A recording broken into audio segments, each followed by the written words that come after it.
am focusing more on the impact that the complement has to reinforce a strategy that the students are already using versus always looking to what I could be doing next or how I could be pushing them further.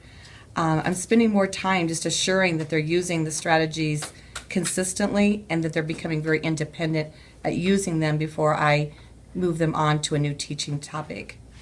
Some of the things that I have learned from my students, especially the students who are reading pictures, I've learned a lot about their use of language and vocabulary, and then how that impacts our overall day at school. And so helping them learn to stretch sentences into more expanded language, and just even the teaching of new vocabulary words through having them read pictures to me as they're reading their story.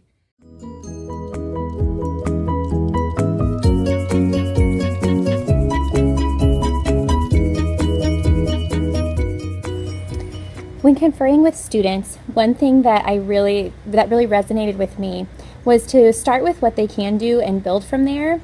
And it's amazing to me how motivated the kids get when they realize they can read books in different ways, especially in kindergarten, when they can't always read words from the start of kindergarten.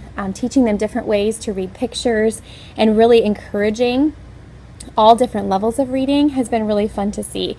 My kids are loving Read to Self more and more since I've started conferring with them, and they just crave that one-on-one time. And so we've done a lot of the complement conference, and I'm just starting to shift to the coaching conference.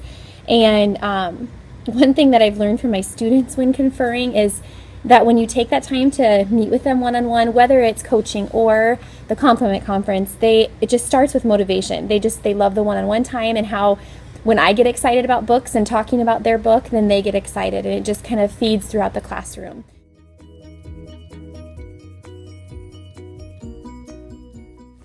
Well, I'm starting to look for the things that my students are doing and can do, and we celebrate those things, and I try to coach them around those things. In the past, I noticed more what they weren't doing and kind of nitpicked, but now we have a lot to celebrate.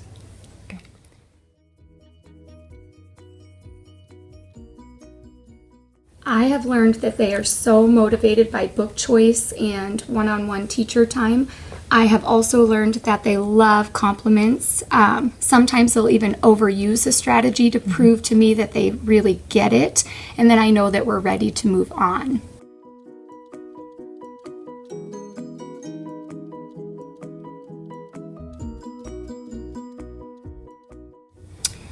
Most of my second graders come to me as readers, but I've learned what word solving strategies they're applying, what they are relying on too heavily, so that I know where to take my teaching and what to teach them. I get to see their comprehension skills up close and see whether or not they are transferring the things that I've taught, and I don't have to assume anymore because I get to listen to them one-on-one. When I think about PD, what stands out in my mind is that I keep hearing over and over again that students need to have individual goals and that they need to know what their goals are. So that's my next step as a teacher. Right now I have general goals, but I haven't made them very clear to the kids. So I'd like to get some coaching around goal setting with students and how to make those clear to them.